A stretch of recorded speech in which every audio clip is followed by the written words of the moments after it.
So today I kind of have a different kind of video for you guys. I really wanted to talk about Metaphor ReFantazio and especially the demo that I got to play, and you guys can also play that demo. It's now free online on PlayStation, Xbox, PC, you name it, which platform that you have. You can download that demo yourself and try it out. I just had some thoughts on the demo, and normally I don't really make these kinds of videos. Normally when I have opinions on a video game, I tend to just make a review when I have finished the full game and then I have almost everything seen, shall I say. What I've played from Metaphor, especially with this demo, is mind-blowing. I'm not that quickly impressed with a lot of games, but man, this was a very good experience. I think Metaphor is not just a Game of the Year contender, I think it can be even a contender for being one of the best JRPGs of all time. At least if the quality continues from what I've played, from the demo up until the full game, we are in for a wild ride with this game, I can tell you. Let's talk all about that in today's video though. Sit back, relax, enjoy, take a beverage, and let's get on with this opinionated video, shall I say. From almost every aspect of this demo, the world building in particular, I'm just blown away by that. The style, presentation, the combat system, and the storytelling. And of course, this protagonist now that we have is voiced. That's, I think, a new thing for Atlas games. So far that I've played with Persona 5, that was not voiced, and Persona 3 Reload was not voiced as well. I'm kind of new towards Atlas games, shall I say.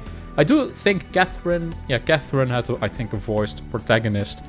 These are the same developers that did Catherine, by the way, Studio Zero. And man, the evolution here from Catherine to Metaphor is pretty crazy, I have to tell you. And from a content perspective, this game might be even bigger than your usual Persona game. And you play as this protagonist, and he is a Eldian, if I say this correctly, a race. But this race is very hated, and when you go through the game, everyone just kind of scolds at you, and the game is very much centric towards racism, stuff like that. That's one of the main themes of the storytelling, and the king and the prince basically want a world where everyone is equal. It makes me very much think of Final Fantasy 16 and how they handled the racism theme in that game. It's very similar towards that, but maybe even more in depth in Metaphor here, and I do think they do a very good job with that as well. As usual, it's an Atlas game, so it has very good character writing. Now, normally in Persona you have these very stereotypical characters that you see in every game that return with their traits, and I'm now talking about Ryuji from Persona 5 and that guy from Persona 3 Reload, that comedic relief best friend. And they don't do this at all in Metaphor. And Stroll is really a breath of fresh air. He is totally different. He has very much in his pride and honor.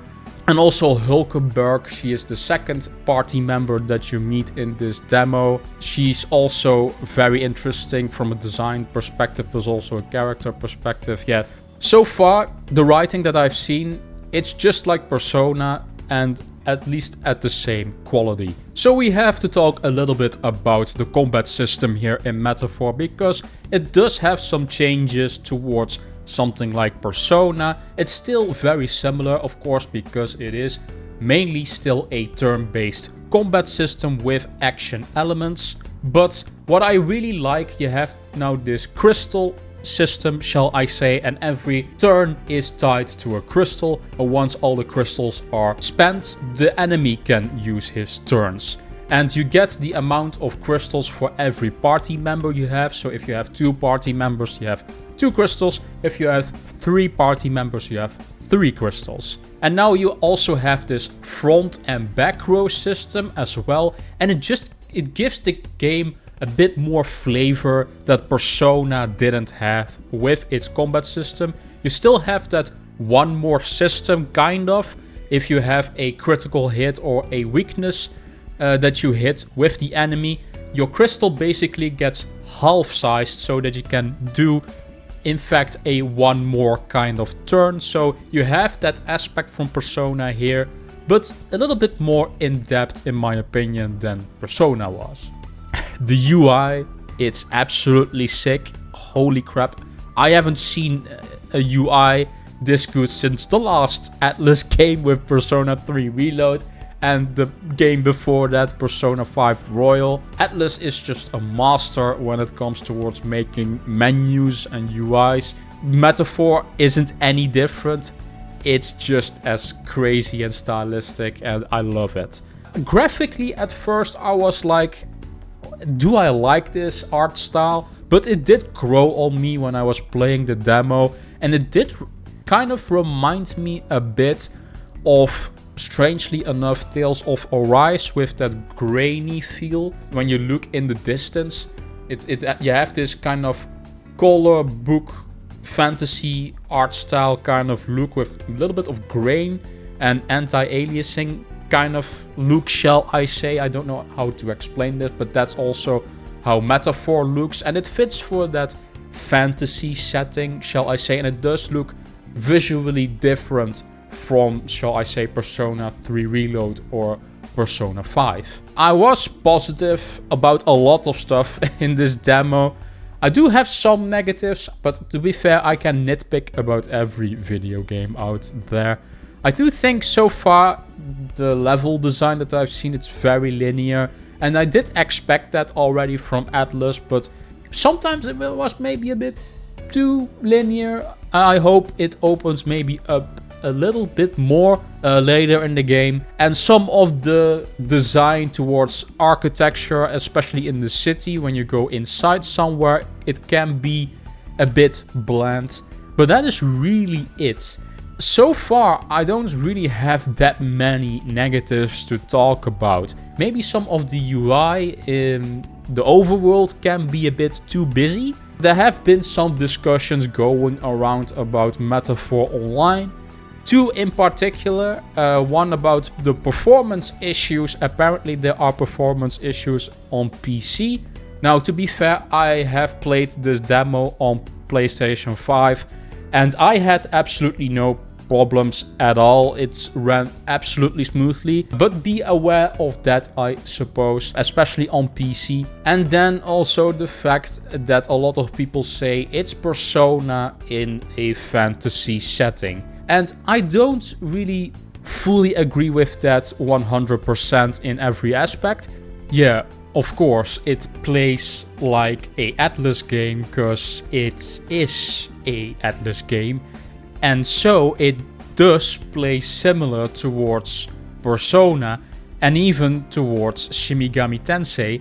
Hell, Shin Megami Tensei plays almost like Persona because it's a spin-off of Shin Megami Tensei. So there are a lot of Persona-isms in this game. Also the transformations with the characters when they awaken their power. That's very Persona-like. The time management stuff, maybe how dialogue is done, stuff like that. Yeah, it can sometimes feel a lot like Persona, but I don't think that that's a very bad thing, because Persona is awesome. I think the more important thing is that the world is much more different and more serious as well. If you didn't like the high school stuff from Persona, I really like high school stuff, but I can see maybe a lot of older adults being like, nah, that high school stuff is not for me. Check out Metaphor because it's a more dark fantasy kind of approach, and there's more blood, mature themes and racism, stuff like that. So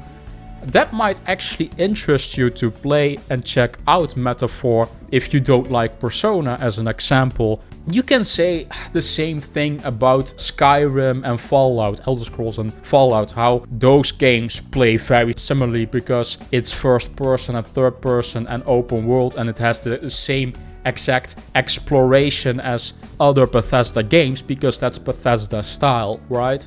And I do think Metaphor and Persona and Shin Megami Tensei have a particular Atlas style, shall I say, and I don't think there is anything wrong with that. So I don't agree with those negatives, shall I say. I think it's absolutely fine and it makes for a great experience. Now, if I hate Persona for some reason, maybe then that would bother me in some way, but I love Persona. So you guys do have to realize Persona is the most successful IP Atlas has. So they are going to take a lot of notes from that. Oh, the time management aspect, they do that very well. And it's not that all these gameplay mechanics are the exact same as Persona. They change up the time management aspects a bit more than you think to fit Metaphor's world, shall I say. It's not immediately one-to-one with Persona 3 or 5 or 4 by any means, because in those games you play as a high schooler and you do just different things. And so far I have just been blown away with how deep the lore is, with all the races, all the archetypes that you can get, how stylistic it also interweaves with that, how the characters are so well written. An absolute treat. What I've played with that demo was so good from an art direction perspective. The combat was fun, the soundtrack when that battle theme plays, that guy that just like is, how do I say this, I don't know the musical term for it, but it pumps you up for the battle. I have had a absolutely amazing time even with Metaphor, and Final Fantasy VII Rebirth so far is my game of the year, but this is going to be a pretty big fight between these two for me to see who is going to win game of the year. And from a narrative standpoint, I absolutely love the narrative in VII Rebirth. That is a good aspect. How Atlas is doing it with Metaphor, it's going to be a very good competitor for Game of the Year. So let me know if you guys already also played the demo. Let me know what you think of it in the comment section down below. What are your opinions towards Metaphor so far? I do highly recommend that you guys check out this demo, because also the save data carries over. So when the full game comes out, you've already played the prologue stuff, you can continue and you can finish the game faster that way. So I do highly recommend, if you are already hyped for Metaphor, to check out that demo and play it, because it's a good way to skip a lot of stuff. Let me know, what do you guys think of the Metaphor demo in the comment section down below. Let's quickly do a comment of the day. This is from my last Persona 6 rumor video that I did. Slippy1769 says, if Persona 6 actually comes out next summer, that means I have until then to finish the rest of Persona 5 Royal, and then all of Persona 3 Reload, Golden, and Persona 5 Strikers before then. Yeah, my dude, that is going to be a very big task. You don't have to finish all of that, you know, just play the ones that you really want to play, maybe Persona 5 as an example. I do think that's still the best Persona game out there. As long as you've played Persona 5, I think you're pretty good for Persona 6. These games aren't connected story-wise anyways, so you can just even skip those games and just wait for Persona 6 if you want to. But yeah, those games are awesome if you want to play all of them. Before that time, I wish you a lot of luck. If you have a good comment of your own, let me know in the comment section down below, and I might feature your comment in the next video. Now, that was all for today's video. Like it if you like it, subscribe to the channel if you want to see more gaming news and rumors. That's what I usually do, especially rumors, but I also do video game reviews and essays as well. So don't forget to subscribe, mostly towards the biggest single player games on any platform, PlayStation, Xbox, Nintendo, you name it, as long as they are big single player games. And I will see you guys in the next video. Bye bye.